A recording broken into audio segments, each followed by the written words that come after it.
যারা কোরবানি করার সিদ্ধান্ত গ্রহণ করবেন তারা জিলহজের চাঁদ ওঠার পর থেকে নিয়ে ঈদের দিন কোরবানি করা পর্যন্ত এই সময়ের মধ্যে মাথার চুল, গোঁফ, হাত পায়ের নখ এবং শরীরের অবাঞ্ছিত পশম ইত্যাদি এগুলো কাটা থেকে বিরত থাকবেন এই 10 দিন। অর্থাৎ এগুলো চাঁদ উঠার আগে আগে কেটে ফেলবেন। আর কাটবেন কখন? কোরবানির পরে। তাহলে চাঁদ উঠা থেকে কোরবানি এই সময়ের মধ্যে চুল, নখ ইত্যাদি কাটা থেকে বিরত থাকবেন কারা? যারা কোরবানি করার নিয়ত করেছেন। যদিও এখানে কোরবানি যারা করার নিয়ত করেন নাই সে মানুষগুলোর জন্য এই আমলের কথা অনেক উলামা একরাম বলেন এবং উভয়টার সপক্ষেই কম বেশি দলিল এবং যুক্তি আছে। এই দশক উপলক্ষে আমরা 10টি কাজ করব। নাম্বার 1, এই দশক উপলক্ষে সাধারণ যে নেকামলগুলো আছে, রুটিন যে ভালো কাজগুলো আছে এগুলো বেশি বেশি করব। কারণ এই যে মাত্র যে হাদিসটা শুনলাম যে এই দশকের ভালো কাজ আল্লাহর কাছে সবচেয়ে বেশি প্রিয়, অতএব আল্লাহর কাছে যেহেতু সবচেয়ে বেশি প্রিয় রমজানের পরে, রমজান তো মাস হিসাবে সবচেয়ে সেরা, দিন হিসাবে সবচেয়ে সেরা এই দশক, এই দশকের আমল যেহেতু আল্লাহর কাছে বেশি প্রিয়, অতএব এই দশকে যে কোনো ভালো কাজ, 5 ওয়াক্ত নামাজ পুরুষরা জামাতের সাথে তাকবীরুল্লাহর সাথে যতটা গুরুত্বের সাথে সম্ভব পড়বো, আর মহিলারা সময় মতো যথাসম্ভব উত্তম উপায়ে আমরা নামাজ পড়বো। এর বাইরে নফল নামাজগুলো পড়ার চেষ্টা করবো, ইশরাক তাহাজ্জুদের চেষ্টা করবো ইনশাআল্লাহ। যত নফল আমল করা যায়, ফরজ আমলগুলোর ইহতিমাম বা গুরুত্ব আরোপ করা যায় সেগুলো করব। 1, নেকামল করা বেশি বেশি, কোরআন তেলাওয়াত, জিকির, আজকার সবগুলো। নাম্বার 2, যত রকম গুনাহ এবং পাপের কাজ আছে এগুলো সারা বছরই নিষিদ্ধ, হারাম। হারাম তো সারা বছরই হারাম।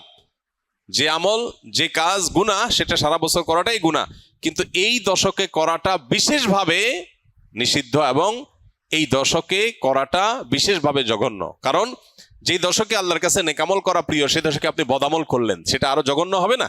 তো এই জন্য এমনিতেই সম্মানিত 4 মাস সম্পর্কে আল্লাহ রাব্বুল আলামিন বলেছেন, ফালা তাজলিমু ফিহিন্না আনফুসাকুম, এই দশক, এই মাসগুলোতে তোমরা নিজেদের প্রতি অবিচার করো না। এই জন্য জিলহজের প্রথম দশক সম্মানিত 10 মাস, 4 মাসেরও অংশ, আবার মর্যাদাপূর্ণ দশক আল্লাহর কাছে সবচেয়ে প্রিয় নেকামলের জন্য। অতএব সেই দশকে আমরা গুনাহ থেকে, পাপের কাজ থেকে বেঁচে থাকার ব্যাপারে বিশেষভাবে যত্নশীল থাকবো ইনশাআল্লাহ।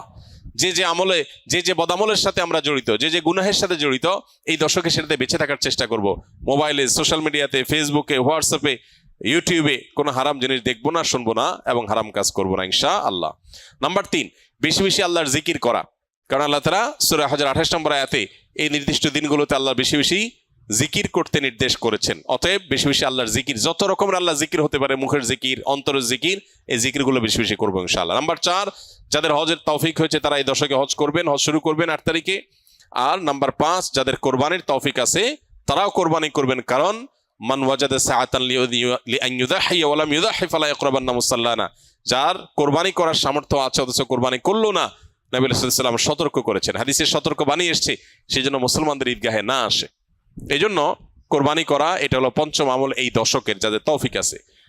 6 নম্বর আমল হলো যারা কোরবানি করার সিদ্ধান্ত গ্রহণ করবেন তারা জিলহজের চাঁদ ওঠার পর থেকে নিয়ে ঈদের দিন কোরবানি করা পর্যন্ত এই সময়ের মধ্যে মাথার চুল, গোঁফ, হাত পায়ের নখ এবং শরীরের অবাঞ্ছিত পশম ইত্যাদি এগুলো কাটা থেকে বিরত থাকবেন এই 10 দিন। অর্থাৎ এগুলো চাঁদ উঠার আগে আগে কেটে ফেলবেন।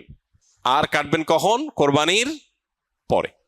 তাহলে চাঁদ উঠা থেকে কোরবানি এই সময়ের মধ্যে চুল, নখ ইত্যাদি কাটা থেকে বিরত থাকবেন কারা? যারা কোরবানি করার নিয়ত করেছেন। যদিও এখানে কোরবানি যারা করার নিয়ত করেন নাই সে মানুষগুলোর জন্য এই আমলের কথা অনেক উলামা একরাম বলেন এবং উভয়টার সপক্ষেই কম বেশি দলিল এবং যুক্তি আছে। 7 নম্বর আমল হলো বেশি বেশি তাকবীর, তাহমিদ, তাহলিল পড়া, যেটা মাত্র বললাম। উঠতে বসতে, চলতে ফিরতে, বাজারে ঘাটে, ঘর বাড়িতে, সব জায়গাতে আল্লাহু আকবার, আল্লাহু আকবার, লা ইলাহা ইল্লাল্লাহু, আল্লাহু আকবার, আল্লাহু আকবার, ওয়ালিল্লাহিল হামদ বেশি বেশি উচ্চারণ করা। আমরা মোবাইলের ওই যে ওয়েলকাম টিউন হিসাবে তাকবীর কিভাবে সেট করা যায় সেটার জন্য আমরা প্ল্যান করতে পারি, প্রোগ্রাম করতে পারি। আর কতভাবে মানুষকে স্মরণ করানো যায় হালাল উপায়ে, বৈধ উপায়ে, সেটা আমরা চেষ্টা করতে পারি। তাহলে 7 নম্বর আমল হলো বেশি বেশি তাকবীর, তাহমিদ, তাহলিল পাঠ করা। এটা এই 10 দিন ধরে রাত দিন কোনো সংখ্যা ছাড়া যার যতটুকু তৌফিক হয়। 8 নম্বর আমল হলো এই তাকবীরটাই আইয়ামে তাশরিকে, অর্থাৎ জিলহজের 9 তারিখ বাদ ফজর থেকে নিয়ে জিলহজের 13 তারিখ আসর পর্যন্ত প্রত্যেক নামাজের পরে একবার করে পাঠ করা, নারী পুরুষ সবাই।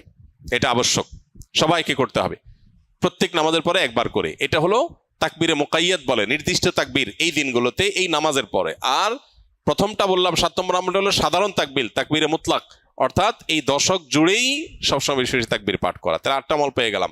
9 নম্বর আমল হলো জিলহজের 9 তারিখে রোজা রাখা, যারা আরাফায় যেতে পারেন নাই, বিশ্বজুড়ে যে মুসলমানরা আছেন তারা এই দিন রোজা রাখবেন। এই দিনে রোজা রাখলে কি লাভ হবে? নবী আলাইহিস সালাম বলেছেন, আহতাসিবু আল্লাহ আন ইউকাফিরাস সানাতাল্লাতী ক্বাবলাহু ওয়াল্লাতী বা'দাহ। অর্থাৎ জিলহজের 9 তারিখে আরাফাত দিনে রোজা রাখলে কেউ তার 1 বছর আগের আর বেঁচে থাকলে অগ্রিম 1 বছর পরের গুনাহ আল্লাহ মাফ করে দিবেন।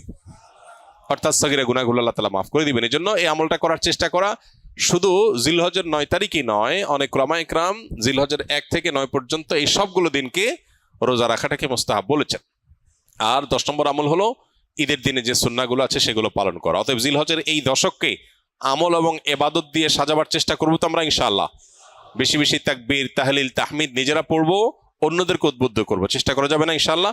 আল্লাহ রাব্বুল আলামিন আপনাকে আমাকে আমাদের সবাইকে আমলের তৌফিক দান করুন। আস-সুন্নাহ ফাউন্ডেশন, উম্মার স্বার্থে সুন্নাহর সাথে।